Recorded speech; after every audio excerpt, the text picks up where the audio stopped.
Je suis ravi de vous retrouver pour une nouvelle vidéo consacrée au rempotage d'un Ficus carica. Celui-ci m'a été envoyé par le partenaire de la chaîne Mistral Bonsai. Je l'ai reçu il y a quelques mois, mais j'avais pas pu le rempoter et puis c'était pas la bonne saison pour le faire. On est maintenant mi-février, je vais donc pouvoir rempoter cet arbre. Je vais le laisser en serre froide pendant un mois pour éviter quand même les coups de gel, on ne sait jamais. Et puis surtout, je vais pouvoir le rempoter dans un pot sympa puisqu'il a déjà une forme qui est intéressante. Cet arbre est vendu aux alentours de 120 à 150 € et il est annoncé pour un arbre qui a 19 ans d'âge. C'est pas une importation, c'est issu de la culture espagnole. La priorité des priorités, c'est toujours de rempoter l'arbre pour voir s'il est en bonne santé et puis ensuite on pourra le travailler pour le transformer en bonsaï.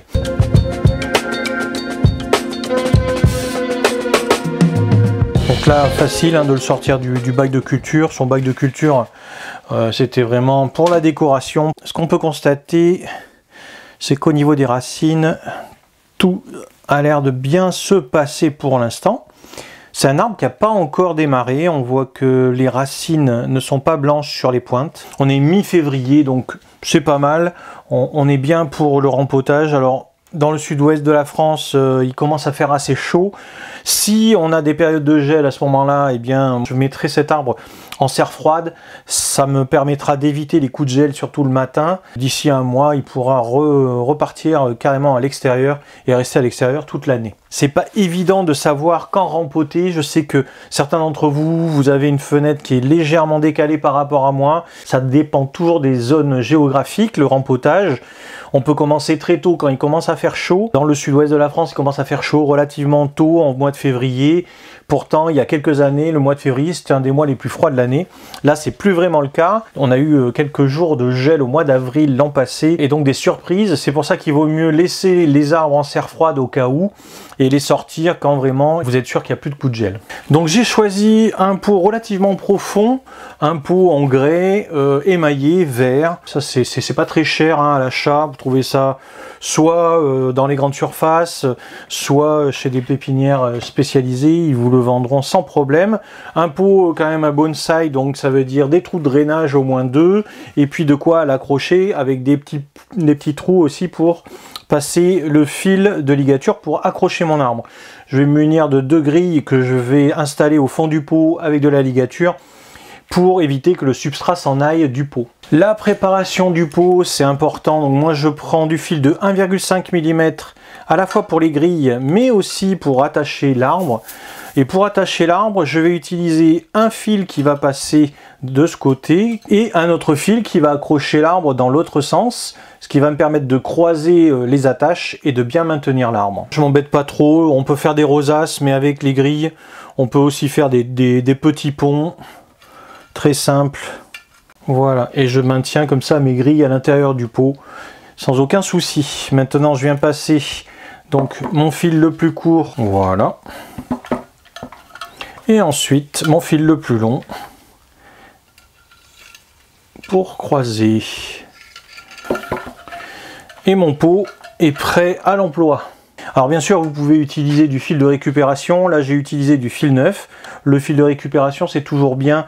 Le fil d'aluminium, il est imputrescible, il va se garder pendant des années, donc vous allez pouvoir le réutiliser plusieurs fois. Maintenant, j'ai préparé un substrat, un mélange. Alors, c'est un substrat à base de pumice et d'acadama. J'ai mis 40% d'acadama et 60% de pumice. J'ai mélangé. C'est un substrat avec une moyenne granulométrie. Et généralement, ce que je fais, c'est qu'au fond du pot, je vais mettre uniquement de la pumice sur 2 ou 3 cm. Et puis pour le reste, je mettrai mon mélange. Pour en revenir à cet arbre, je trouve que bon, le substrat par contre a l'air compact quand même, qui est composé, je pense, de terreau ou de terre végétale. Donc ça, je vais m'en débarrasser. Je vois que sur le dessus, il y a aussi une sorte de sphaigne. Alors, ou alors c'est des copeaux de bois. Donc ça aussi, je vais l'enlever. Je pense aussi que je vais couper tous les gourmands qu'il y a ici, qui se situent sur la base. La priorité, ça va être d'enlever le substrat en tirant légèrement vers moi et ainsi pouvoir dégager le nébari, c'est-à-dire la base de l'arbre. Une fois que je saurai où est la base, à ce moment-là, je pourrai me permettre peut-être de couper en bas, on verra. En grattant un petit peu, on gagne de suite 3-4 cm de conicité. En plus, c'est un arbre qui s'évase un peu. Donc ça, c'est une bonne nouvelle déjà. Alors j'y vais doucement avec le crochet, je tire pas trop fort parce que on risque d'arracher les racines. Garder un maximum justement de racines fines, de couper les racines qui sont trop grosses par exemple. Alors c'est un substrat qui est très compact, je pense que c'est pratiquement que du terreau. Hein. Ouais, c'est normal, hein, dans les serres professionnelles, comme ils arrosent souvent, très souvent je dirais, on va dire une dizaine de fois par jour, ils n'ont pas de problème de séchage des substrats. Nous, sur nos étagères, la différence, c'est que le substrat risque de sécher, on va pas arroser toutes les heures, on va arroser plutôt 1 à 2 fois par jour. La culture va pas du tout être identique, c'est pour ça que j'enlève le substrat qui existe actuellement dans ces racines, qui est un substrat qui est correct, mais qu'il faudrait garder humide en permanence. Et je vais le remplacer par un substrat drainant. Puisque là, pendant ma culture que j'ai réalisée pendant les quelques mois, j'ai dû le noyer en permanence pour garder la motte bien humide. Je l'ai gardé aussi à l'ombre, jamais au soleil. Je me méfiais toujours hein, d'avoir un problème de séchage du substrat. Voilà, avec le crochet, j'essaye de démêler un peu les racines. Pour l'instant, j'ai pas de problème. Je rencontre pas de soucis particuliers. Alors c'est sûr que ça va être un petit peu long à enlever. Vous pouvez vous aider de la baguette chinoise, vous le connaissez déjà, hein, vous l'avez déjà vu dans d'autres rempotages. Alors j'ai fait un petit peu le ménage, je commence à attaquer le démêlage en même temps. Il reste du substrat très proche du tronc. Alors ce qui est bien, c'est cette forme comme ça évasée ici. Donc vous pouvez venir aussi avec un seau d'eau, tremper un petit peu les racines. Ça sera bien plus pratique pour enlever tout le substrat. On voit que c'est un substrat qui est assez colmatant, donc cette petite solution pour les feuillus, c'est très pratique. Je préconise pas ça pour tous les rempotages, hein, le lavage des racines, mais pour ce qui est des feuillus, notamment des ficus par exemple, des ormes, éventuellement des érables, on peut se permettre de venir laver les racines, ça c'est pas un problème. C'est des arbres qui sont très rustiques et qui vont bien le supporter.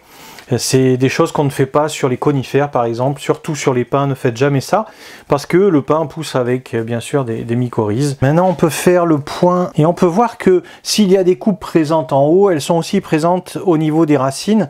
Donc ça, ce sont des arbres qui ont été sévèrement coupés, on va dire, parce qu'ils ont été cultivés en pleine terre, et ensuite qu'ils ont été cultivés aussi en bac pour avoir un système racinaire beaucoup plus fin. On s'est débarrassé des grosses racines et donc ça a fait des grosses coupes comme on peut le voir ici par exemple. Mais ça c'est pas un problème. Ce qui est important, c'est finalement d'avoir tout ce chevelu, tout ce petit racinaire. Alors on va peut-être pas pouvoir garder tout ce système racinaire parce qu'il est quand même assez long, mais au moins on est sûr que l'arbre va pouvoir reprendre sans problème lorsqu'on aura fini la phase de rempotage. Il reste encore un petit peu de substrat, donc je vais pouvoir commencer à me débarrasser des racines qui sont trop longues comme celle-ci par exemple, pour revenir à un système racinaire quand même plus court. En toute cette partie là, la partie vraiment longue, je vais la couper. Je tire pas sur les racines, je travaille avec le ciseau uniquement et je viens couper voilà, les parties trop longues. Ça va me permettre d'enlever plus facilement d'ailleurs le substrat qui reste. On va pouvoir découvrir l'arrière du nébari qui est ici, je le touche maintenant. Voilà, il faut vraiment que les racines poussent tout autour du tronc et non pas sous le tronc. Donc là, je viens couper ces racines-là. Et là, déjà, je vais gagner beaucoup en longueur. Voilà, mon système racinaire, il est à peu près comme ceci. Il n'est pas encore tout à fait démêlé, mais il commence à avoir une certaine forme. Je travaille tout doucement avec la baguette chinoise. Je viens pas tirer trop fortement pour pas casser les racines. Comme c'est du bambou, ben, ça frotte sur les racines, hein, mais ça les casse pas, ça les perce pas. Libre à moi après de venir encore, on va dire, tremper une fois l'arbre ou deux, ce que je vais faire, pour obtenir un résultat parfait. Mon système racinaire, il est propre, nettoyé avec de l'eau. Alors j'essaye de démêler les racines, c'est important. Je m'aperçois qu'il y a encore des racines qui sont relativement longues, donc je viens les couper. Alors il y a des corrections peut-être à faire aussi. Il y a une racine là qui est mal positionnée. Ça je vais l'enlever. Vous voyez, c'était une racine qui était était sous le tronc. Donc là je vais venir couper avec ma pince et ensuite je vais voir au niveau des racines si elles sont bien étalées tout autour. De ce côté ça me semble correct, mais de ce côté c'est peut-être encore un peu haut, faut voir. Et on sait jamais, on peut tomber sur une grosse racine qui couperait l'ensemble. Bon, ça doit pas être le cas, mais je pourrais même me servir de ça pour faire encore un arbre différent. Je vais le mettre de côté. Là j'ai plus de départ, ça je vais le corriger aussi. Et là j'ai un ébari maintenant qui est plus propre. Ici j'ai un petit départ aussi.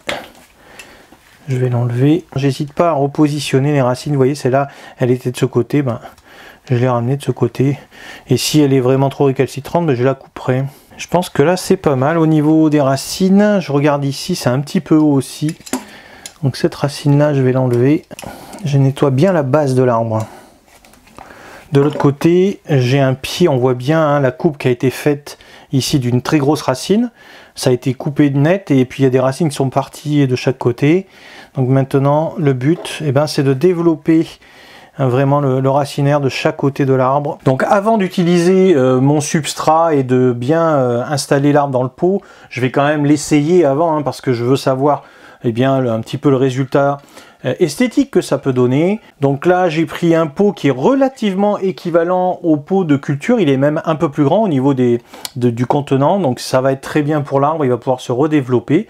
C'est un pot qui est relativement profond comme je l'avais dit, et par la suite peut-être que je le réduirai, mais je trouve que là c'est pas trop mal parce que l'arbre il est quand même très épais, donc ça va avoir un rendu esthétique relativement sympa déjà. Maintenant j'utilise de la pumice pure pour le fond du pot, 3 cm, 2-3 cm.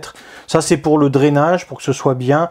On peut utiliser une granulométrie différente, mais enfin dans ce type de pot, je trouve que c'est bien d'avoir une seule granulométrie. Ça pose aucun problème avec les trous de drainage que nous avons.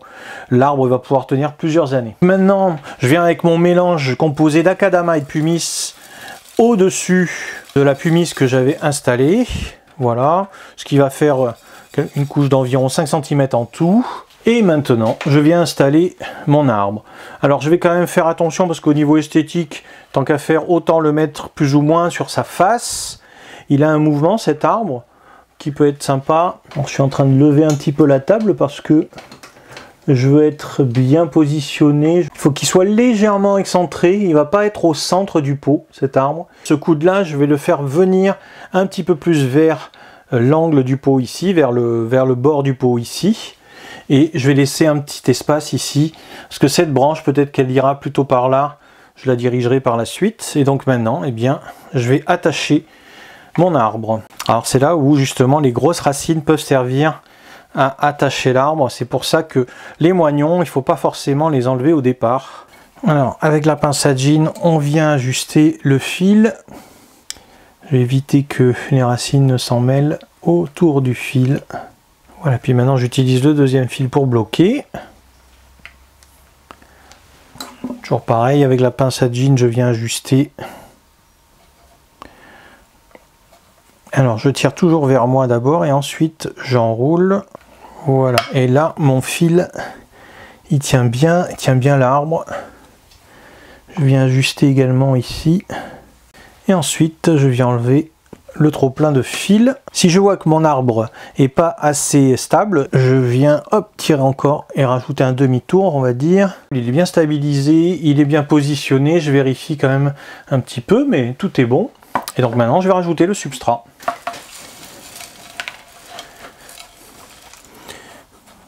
Donc là je baisse le fil comme ça sera pas dangereux. Et le substrat, ça va venir finir de caler l'arbre.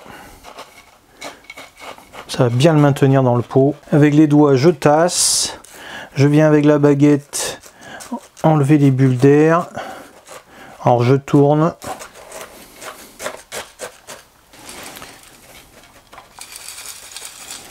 Et je rajoute encore. Ça mérite encore un petit peu plus.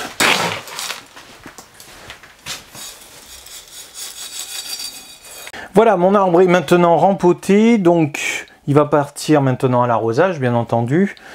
Toujours très important d'avoir un arrosage copieux et que l'eau coule bien sous le pot, qu'elle soit bien claire, ce qui va enlever le reste des poussières qui pourraient se situer encore dans le substrat. Quand on achète un arbre comme ça, on ne sait jamais trop sur quoi on va tomber au niveau des racines. Donc là, je m'attendais à avoir une coupe aussi importante que les coupes qu'on a sur le dessus. C'est normal. Alors ces coupes-là, elles vont disparaître, elles vont s'estomper au fur et à mesure des années. Il va falloir quelques années quand même. Il va falloir aussi les retravailler.